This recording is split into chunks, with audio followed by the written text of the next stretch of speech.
Yeah, hello and welcome to another episode of Tech Roles Uncovered. It's been some time since our last live stream, and yeah, if you're here for the first time, to give you some background information about our format. So, the main purpose of this format is to uncover tech roles, meaning that we will invite a guest. So each week we have a different guest with us, and we want to provide some insights, some realistic insights to the job. And we want to look behind a job title. And yeah, this whole format is a live stream. So if you're watching us right now, you will see us live. So we are streaming to LinkedIn, but also to YouTube and to Twitch. But this means also that you have the opportunities to ask questions. So whenever you feel you have something to ask our guest, for example, just use the chat on the individual medium on which you are watching us, and then we are happy to answer your questions. And yeah, today we have a very exciting role to uncover. It's the role of a satellite data scientist. And before I introduce you to our guest, I want to ask you, as the audience, please guess, what do you think does a satellite data scientist on a daily basis? And then we can compare it to what our guest is actually doing. And yeah, meanwhile, to give you some background information on our guest. To be honest, I cannot think of anyone better suitable for today's session, and soon you will know why. Um, this woman, she entered the data space as a physician, and she also has a PhD in this field. And after her classical career in academia, she moved into data science. And currently, she is working in the position as a satellite data scientist for, I think, around a year or a little bit more at the space, startup OroraTech in Munich. And they are specialized on early wildfire detection. Everything else you will learn about this company from her personally. So, welcome, Andrea Spichtinger. Hello, nice to be here. Thanks for the invitation. Yeah, nice that you're here with us, Andrea. And yeah, I introduced you already a little bit. And I said that I cannot find anyone better suitable for this role. And I think that has also to do with a very small detail. So if the people that know you, they already know that you're not only like a firefighter in business, so you're also a volunteer firefighter, so like so to say a real firefighter. And that's why I wanted to, yeah, make the introductory questions a little bit more focused on this topic, if you like. Sounds good. So I think that's something quite special because I see here you have a huge commitment to the topic firefighting, detecting fires, and solving the issues. And yeah, how did this came up? So when did you decided and or yeah, how did this came that you started to to join the volunteer firefighters? Actually, it started when at the age of 13. So Mhm. my local firefighters were founding a new youth group. And so the leader guy of the firefighters was just standing in front of my door and was Mhm. asking if I wanted to join. And at first my parents were like, no, it's but I was like, well, let's just have a look at it. And I just got stuck with it, and it was a lot of fun. Like, it's a nice community. You work Mhm. together, you party together. It's like a nice society. And then I went to study at some Mhm. point, and so moved to a different place, and so it got a little bit lost. But I always had in mind that I kind of Mhm. want to return to it again. And then COVID happened, and so there was a lot of time, and so I was like, this is actually the perfect time to restart the hobby again. Yeah, and now I'm already an active firefighter again for like Mhm. 3 years. Wow, amazing. And I cannot imagine how many times do you like have this accidentally fire call happening in a month. So is that happening quite often that you get the call and that you have to jump from your office into the firefighting vehicle and then really go to the accident? Well, I'm in a city firefighter, so and everything is done voluntarily. Mhm. And in my area, we have about 200 calls a year, so Mhm. it's a call about every other day. Mhm. Like, it's a lot of small stuff, but for sure also some of them are big fires. Um, and so, like, in the end, we have about every other day, in average, a call, but I don't have to go to every single one. Like, if it fits, I'm there, but for example, if I'm in the office, I'm too far away, and then it doesn't work. Mhm. Crazy. I currently see that we have, I think, an issue streaming to LinkedIn. Let me check if I can handle it right. Ah, okay, interesting. I don't know. It's the second time actually that we have this issue, and I want to check if it's like if I turn it on and off again, like just ask my guy in the background to not me. So we are not streaming to LinkedIn right now, right? So it's not working. So if I turn off the toggle on and off, I cannot destroy anything because it's not working anyway. Okay, let's try it. Because this is yeah, we already also had that one time, and then it was really like an API issue from Restream. Just continue. Yeah, okay. So hopefully that there will be some people jumping over to YouTube in order to, in order to get the option to watch us. However, let's continue. Yeah, and my last question, like for this introductory part, would be: was there, or what was the most extraordinary operation you can think of? Was there something that you, yeah, like memorize, like in a special way because it was, I don't know, something that is not happening every day? I think, for me, it's like about half a year ago, I did the training to be a leader person also in the Mhm. firefighters, so I can lead like a group of like 8 to 9 people. Mhm. And so there was like one large fire, and I was responsible for my truck, and we organized all the breath carrier takers of the whole call Mhm. because like we had a truck to organize everybody, and that worked out really well for this call, and it was a really big fire. And so that was, for me personally, I think a nice experience. Yeah, yeah, definitely. So being responsible for this kind of like accident or incident, and then I think just before you just had this training, right? And Yes. then you had to jump into this role, especially for this big incident. Nice. Congratulations on that. That is definitely something extraordinary to mention. So, yeah, then let's jump into like your role and what you are doing and so on. Would you like to also introduce yourself a little bit? Because maybe I missed some important parts in my introduction.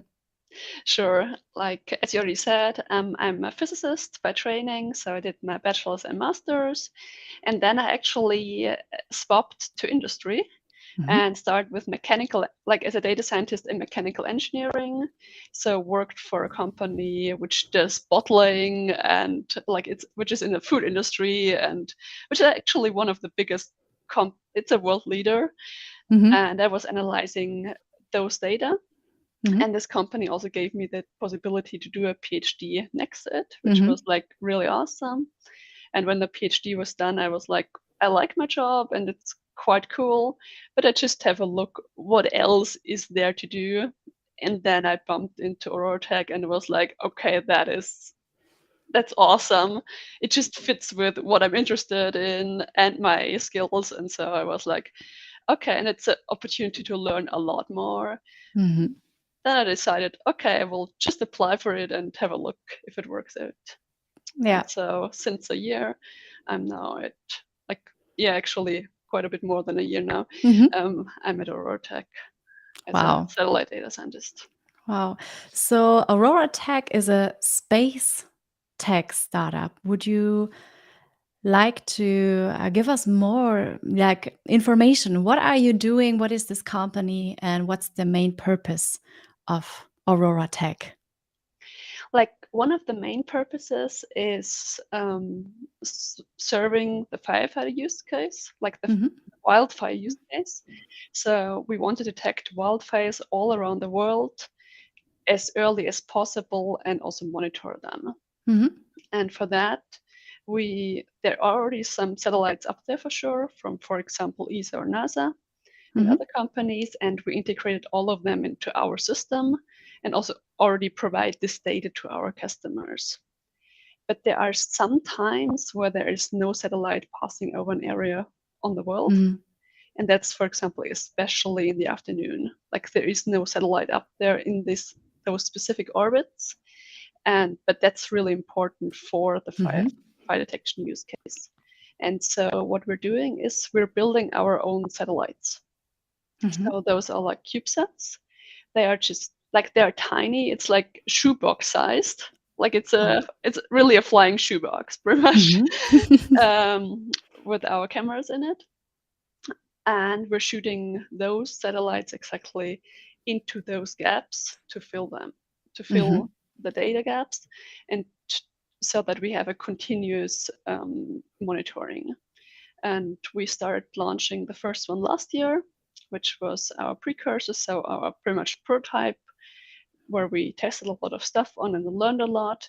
And now 2 weeks ago, we launched our second one, and currently we're getting to a mass production, so launching 8 next year Mhm. and want to scale up to like 100 within the next few years so that we can see every spot on Earth every half an hour, Wow. at least. Yeah, wow, So that sounds really amazing. Having like real like satellite, you're shooting your own satellites to space, isn't that it? That's I don't know. It's hard to imagine. That is, it is. Especially like watching the satellite launch.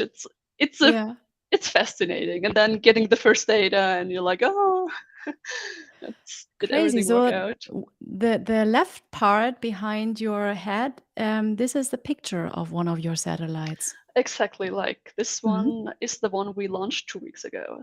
Ah, and Yeah, I saw that you were using the Falcon 9 from SpaceX in order to bring the satellite to space, right? exactly. Like there are some transporter flights, Mhm. which have then sometimes up to 100 satellites all in one flight. And Mhm. then the costs are also actually Mhm. okay. And then you have a very specific orbit where the Falcon 9 is flying in, and then they release one satellite after the other. Mhm. Mhm. Wow. Whew, amazing. It's really interesting to see that. Um, so now turning to your role as a satellite data scientist, do you have something to do with this nanosatellites? So are you responsible to analyze the data that are detected by the satellites? Exactly, like I'm responsible with some of my colleagues for the Mhm. data of our own satellites. Mhm. So we're responsible from detector, so we get some image of the detector and transform that into a meaningful image on which we can do fire detection. But I forgot to mention about the company. The fire detection Mhm. use case is the one is Mhm. currently the main use case, but we're evolving also into a lot of other use cases what you can do with thermal data, and Mhm. so we're laying the basis so that we can like that we have a good data quality so that we can do all the different use cases. What are other use cases you are currently working on? For example, what we're trying to get into is for example agriculture. Mhm. So we can see like the plant stress also with infrared. So for example, if a plant has too little water, Mhm. or you can see that also from space, or you can also estimate how much water did the field need So in particular, if there is water, like if there's too little water available, that you can prioritize, okay, this field is actually overwatered, it doesn't need that much water, so that it can distribute water resources better. Crazy. And that it's more easily to detect from space than from Earth. It is for sure also possible to detect from Earth, but especially for those huge fields, when you think, for example, in Northern America, it is not possible to have a, like, you can start drones, for example, but that's also quite expensive. And with satellites, they're flying over it anyway. And so you can also just image it and evaluate it from those data. Cool. So, as a satellite data scientist, you are now responsible to create the images or to write the algorithms like running on the satellites, GPUs, or is it after that? So, after you process the data, maybe also prepare it and join them, maybe also with the data that are captured by the external satellites. Like you said, you get data from ESA, for example, and I would assume that you also join them in a way or combine them in a way. So are you analyzing the data after all this has happened, or are you processing the data like directly on the GPU on the satellite? Is that like if this is possible at all? So I'm responsible for all the satellite the data of our own satellite. So there's pretty much the limit. Like we have two data science teams, and I'm in the one which is focusing on our own satellite, and there's another one which focuses on all the other satellites to integrate those. In terms of our own satellite, my responsibilities go in both directions. So both what is running on the satellite and also on ground. So we have a more complex on-ground pipeline, which processes the data, which implies, for example, a radiometric correction, some detector corrections, some geometric corrections, so that we know exactly for every pixel where are we on the world and what did we actually measure. And so to lie a basis there for a very sophisticated fire detection algorithm.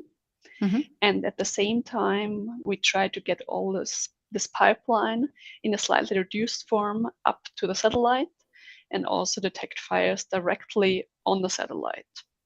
So because currently we have to wait for the next overpass of a satellite to get the data down.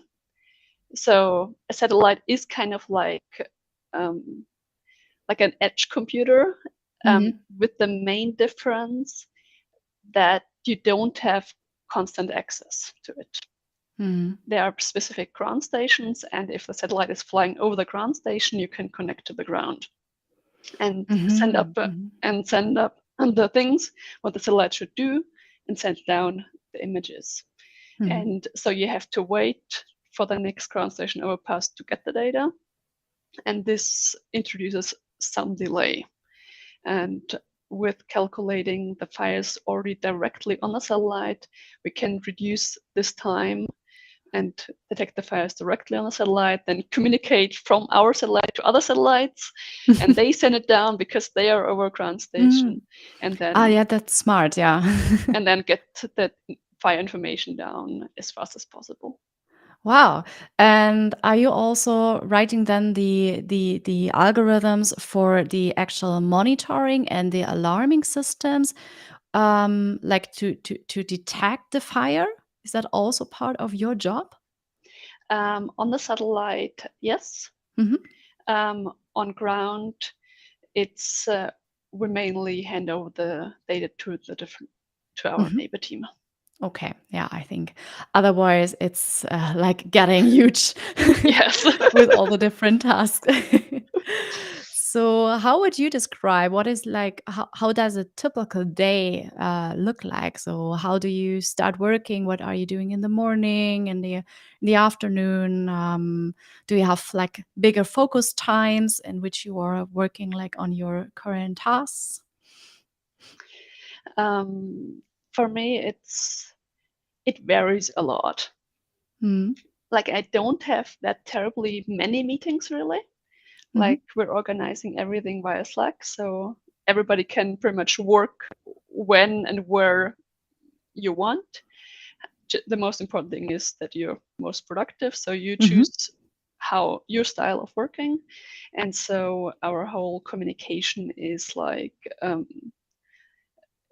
can happen not at the same time, so you can Yeah. just answer whenever you want, and that's quite cool. For my tasks themselves, it's for the first year it was now very based on research, Mhm. because we had to learn a lot about our satellite. And for example, I'm responsible for the topic of the geometric correction. That means we have an image and then we have to transform it down to Earth Mhm. and know where it is. And this involves actually like a lot of math. Like it starts with a lot of math because you have different coordinate systems on the satellite. And because it's kind of interesting when you think of it, you have a Earth which is rotating around itself, and Yeah. you have a satellite which is flying, and then there are like all the different coordinate systems, like the coordinate system of the satellite itself, and then in correspondence to the moving Earth, or you just assume a stable coordinate system, and so it's like a lot of math, and then Yeah. transforming, like doing some ray tracing down. So there are some parts which are really like physical models and Mhm. math, but then you get to the topic of you're limited by the accuracy you can measure, Mhm. but you want to get better, and then you're getting really into the topic of like image image processing, also machine learning, and you have to figure out what is the best way how to solve it. Mhm. So I actually enjoy that quite a lot because it's rather broad. It's some stuff you solve with like physical models, and some stuff you solve with um, normal image processing pipelines, and some stuff you try out. Does perhaps machine learning help? And so actually, that's why I also call my job data scientist, Mhm. because you have to know all the whole broadness of the topics and have to figure out the best solution for every topic. Yeah, and I think you perfectly combine also your or bring your background knowledge from physics into the job. So I assume everything that you just mentioned, it's not so easy to dive into without the math and the physics background, isn't it? It definitely helps. Yeah. Good. We got a question, and I think it relates to the plants use case, the agriculture use case that you just mentioned. I would like to bring it to stage because it's quite interesting. However, we are already some steps further.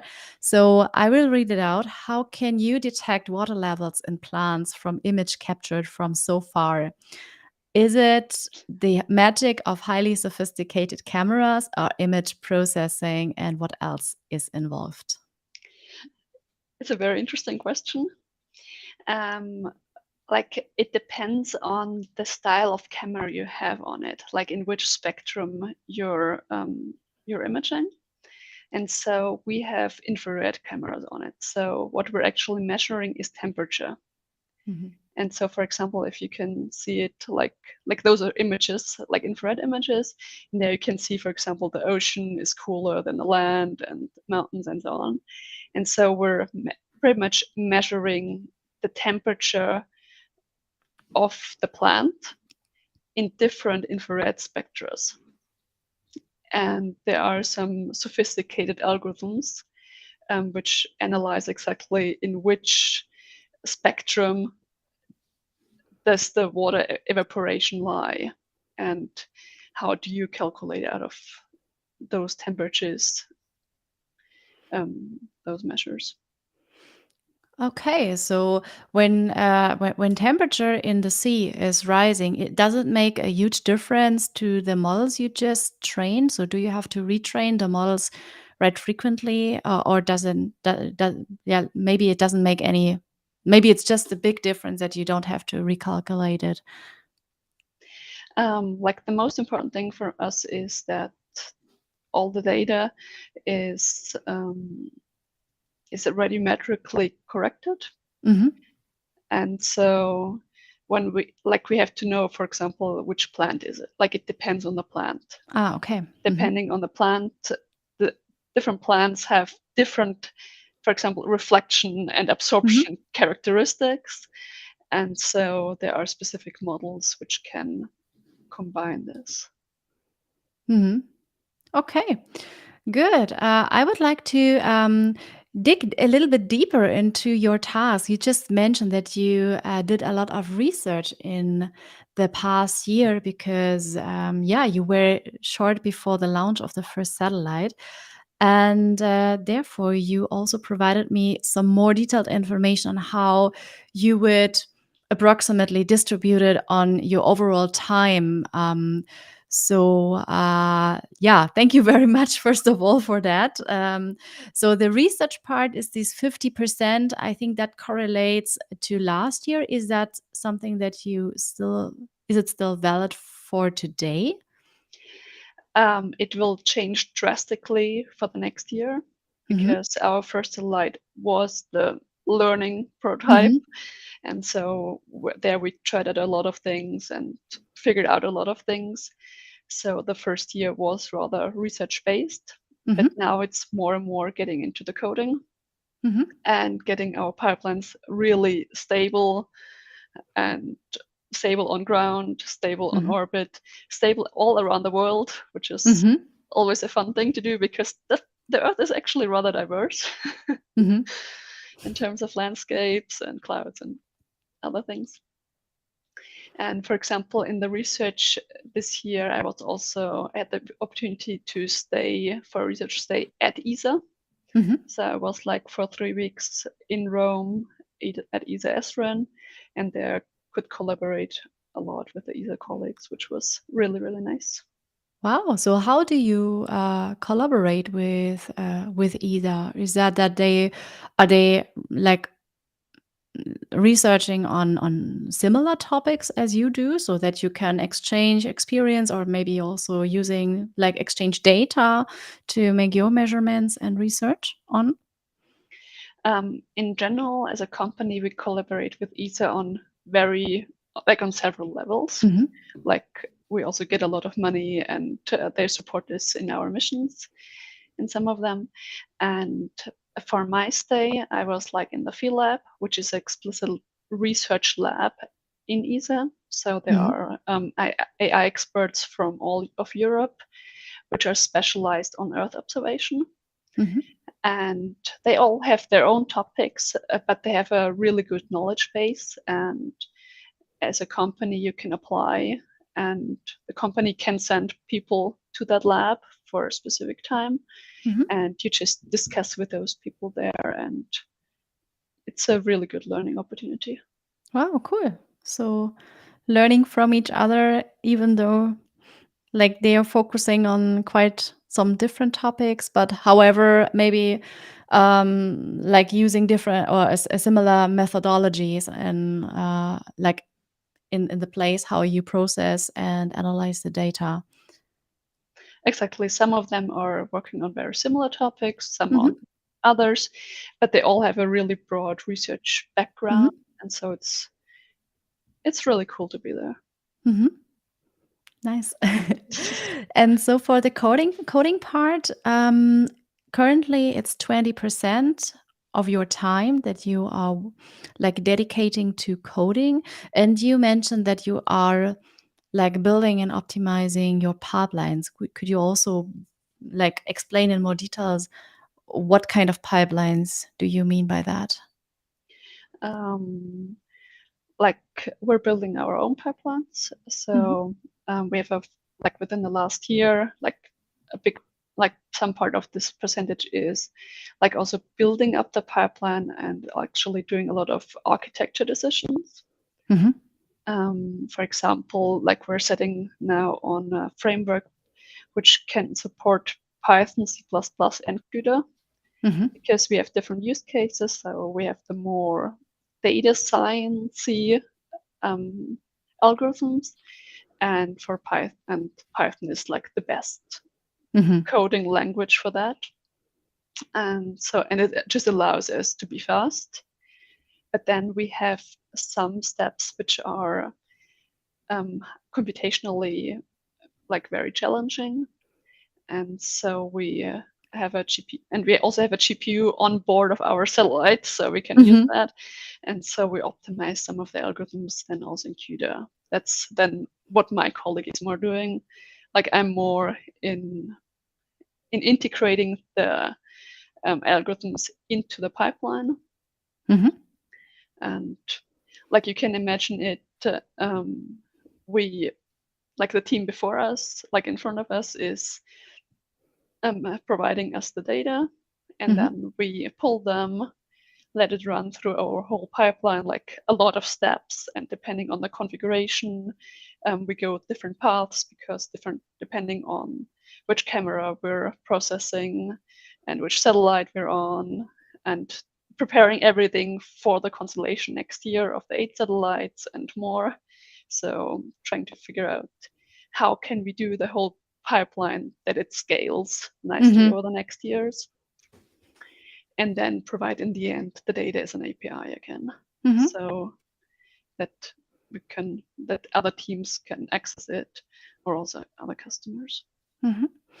So you said I think you use Python a lot as a coding language.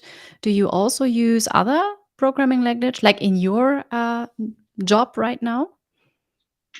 For me personally, I'm mainly using Python, Mhm. but I'm also, for example, reviewing code in C++. Okay. Mhm. So, but that's mainly my colleagues' work. Mhm. But for sure, Okay. I'm like I can read C++ code, and I can also modify it, and I'm also modifying it sometimes, but the main Yeah. transformation into the optimized code is then done by my colleague. Yeah. Okay. Mhm. Good. So that's mainly the coding part. And at least the same amount of time goes into discussions and meetings. So it's, I think, all these collaborative, exchange with colleagues and so on. So what else, or what are you doing, or what do you mean by discussions? What kind of discussions do you have with colleagues? I think like there are a lot of also design decisions for our Hmm. next satellites, Hmm. but also for our current satellites. Can we perhaps do this, like, or can we do that? If we tweak this, is that a problem for data Hmm. processing afterwards? So it's like also a lot of exchange with the real satellite development and Hmm. manufacturing, but also with, for example, mission control. So the people who are actually um, telling the satellite when to monitor and where to look, and also mission engineering, which is like um, planning the next missions, Hmm. um, and engineering how do we fly, in which orbits do we fly, because it has then different implications. And also with business development, they have their expectations, and they have the customer feedback. And so it's like discussions on a lot of different levels. Hmm. So it doesn't include code reviews because that is something that you put into the coding section. Yes, Okay. Mhm. So it's like if you yeah, if you see that you do a lot of coding and researching, then you have on top 20% of collaboration with even other people. So with, as you mentioned, with business development, with people that are constructing the hardware, and for that, um, did I understood it in the correct way that you are like discussing about the design of the satellite, so of the hardware of the satellite, because this could have influence on how you can process the data, or was that exactly. different? Okay. For example, um, like of the 8 satellites we're going to fly, we have also Mhm. one experimental, and then, for example, there are at the moment a lot of discussions going on, like do we want to have this camera or that camera? Which advantages and disadvantages do we have? For what do we need which camera? Do we want to have other bands which would help us with the algorithms? And so it's Mhm. Yeah. Therefore, we have a question I think that fits quite nice. It's from Sebastian. So, how challenging is it to create models and algorithms that stay within the hardware restriction of your satellites? that's actually a very good question. Like in general, we are very lucky with having like a Jetson on board of the satellite, which is already rather powerful, but it Mhm. does need a lot of optimization so that we actually get the satellite, like that we can calculate everything on the satellite. And actually, what is quite challenging in terms of developing algorithms for a satellite is that you can't upload large amounts of data. For example, if you notice, I forgot to upload pandas, Mhm. which is a package of a huge package. Mhm. There is no way to get it up anymore. Like you can wait for a long time to get this amount of data up there. You can upload small packages without any problem, but if you need a large amount of data, a large amount of packages, then you're rather restricted. So you already have to think before the launch, what are the big things which you will need, and also you have to stick with those versions of this Mm. of the software. Yeah, I think So that's it's quite different to like normal software development with the agile approach, where you can like you deploy every minute or every half an hour, and if you have an error, then you redeploy, and it's so easily done that you don't care so much about specification and understanding everything that you need in the requirement phase. But in your case, it's the complete opposite because, as you just mentioned, it's the- not possible to upload or to install such a big package when the satellite is already in space. at least partly like for Hmm. the whole on-ground processing, there we're also in a very agile Hmm. environment, and we there it's important to develop fast and to develop it in the best possible way. But for everything which we want to calculate directly on the satellite, it's Hmm. quite a different environment, yes. Hmm. Wow. Okay. That these are all new insights that I have never heard of before, and I think that's so special, like yeah, like for your job because you are having this hardware component that you have to take care of. Then you're out of Earth, so you are in space. You're operating with space, so it's a lot more complex to set up products in this kind of way. So wow. However, coming back to our chart that we just still see, so discussions were or and meetings were 20%, but also 5% of your time you spent like going to conferences. Like conferences, outreach, Hmm. representing the company, Hmm. stuff like this. So also presenting your research findings. Yes, Hmm. it's Yeah. usually also part of it. What was the last conference that you were attending? The last one was actually in ESA Esren, Hmm. and this was all about thermal data. And Hmm. so there were all the big missions, big upcoming missions from ESA, NASA, and such represented, which will launch within the next years, but also all the private companies, because we're not the only one for sure. Hmm. Um, we're like we're the only one with a functional satellite right now already up there. Hmm. Um, but there's a lot of competition also going on, and also to exchange with those people is really, really valuable. Hmm. Or also to exchange, for example, with Planet, which is like it's a space company which does it already for RGB, and Mhm. which is very, very successful, and we kind of want to do a similar thing like them.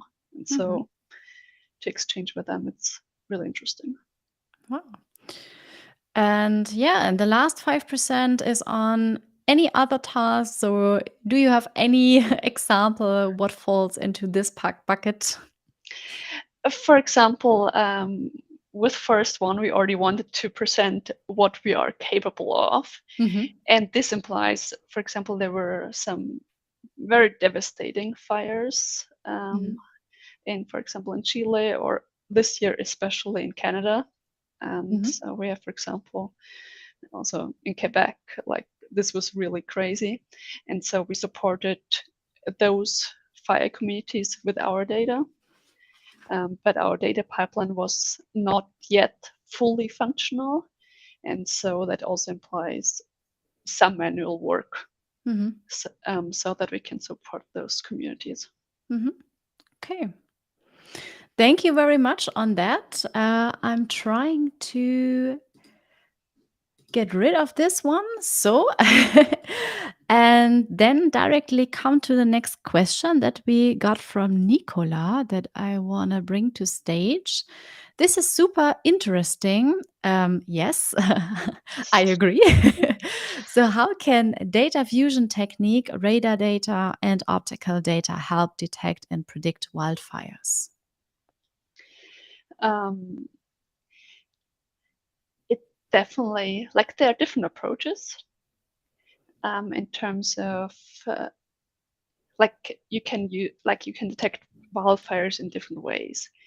For example, you can use optical data to detect some smoke plumes, for example. But we figured out, at least, that it seems like that infrared is very suitable for detecting wildfires. But for sure, a combination is always a good thing. Um, we decided to focus mainly on infrared. We're also flying an RGB camera so that we have different options. Mm. And actually, the question, like, I kind of like the question about predicting wildfires, Mhm. because that's actually also a very, very interesting topic. And unfortunately, not myself, but colleagues of mine are also Mhm. working on that, because there are also a lot of different influences. What increases the risk of wildfires? It's not really possible to predict a wildfire, because most are still like the origin is still from people. Mm. Somebody is misbehaving and doing something which they shouldn't do, and then it goes out of control. And so predicting this is not possible. But what you can do is that you assess the risk of it. Yeah. So how dry is everything, and Yeah. and where were, for example, already prescribed burns. So Mhm. you need a lot of knowledge about the area and about the conditions. Mm. And for example, also like weather stuff, like how is the wind? Because like the worst thing is if there are high temperatures and high wind and everything is dry. And that's Mm. just the worst possible condition. Yeah. Yeah, true. Thank you very much, Nicola, for this question. And with this question, yeah, we are turning into the end of our interview already. And to maybe finalize, I have one final question for you, Andrea. Um, and it is, what would you say, what are the three main or most important skills, like as a data scientist, as a satellite data scientist, from your experience? For us, like for a satellite data scientist, I think one thing is, okay, you have to like math and physics a Mhm. little bit. Like, I think you have to, and you have to be rather broad in terms of like have math, physics, machine learning, and don't hesitate to train yourself in Mhm. one of them. Mhm. But I think the most important thing is that you're curious and that you're willing to learn, because there is a lot to learn, and there are already companies which done similar stuff, and so there's a lot of literature already going on, and so you have to be really willing in learning Mhm. and picking up new ideas and discussing ideas with a lot of colleagues. Mhm. Okay. Cool. So a nice summary, I think, of the skills needed as a satellite data scientist. And most of all, thank you very much for taking the time and providing us with the insights. I will definitely rewatch the video in order to have the opportunity to Google besides, because I still have so many questions, but not so much on your role anymore. But now I'm even more curious on how everything is working out right now, because now I understand how complex this whole system is in which you are operating. Yeah, so thank you very much that you took the time, that you were here and you were presenting your company, but also your role. So thank you very much for that. Thanks a lot for the invitation. I enjoyed the interview a lot. Me too. Me too. However, unfortunately, we had the technical issues with streaming to LinkedIn. So yeah, to make the announcement already here, we will gonna restream this one because we have the recordings afterwards. So we will take a look if we can restream already tomorrow, for example. And if people are watching the restreamed version and have questions, yeah, you can also or still feel free to ask your questions, and then we will find a way on how to answer your questions like asynchronously. So sorry for that again. Yeah, that's life. That's the risk when you do live streams. However, yeah, thank you very much, everyone attending here. If you, yeah, don't want to miss any next sessions, so first of all, like this episode of Tech Roles Uncovered is closed for now because it was the 10th episode, and I originally only planned to do 10 sessions. That was the last one. However, we got so nice feedback that we are thinking about launching a a second season. So if you have any feedback for us, if you wish for any specific roles, just write us a message either on LinkedIn or go on our website and use the contact form. We are really happy to receive your feedback and to improve in the future. And that's the ending of today's episode. Thank you very much, and hopefully to see you next time. Bye bye.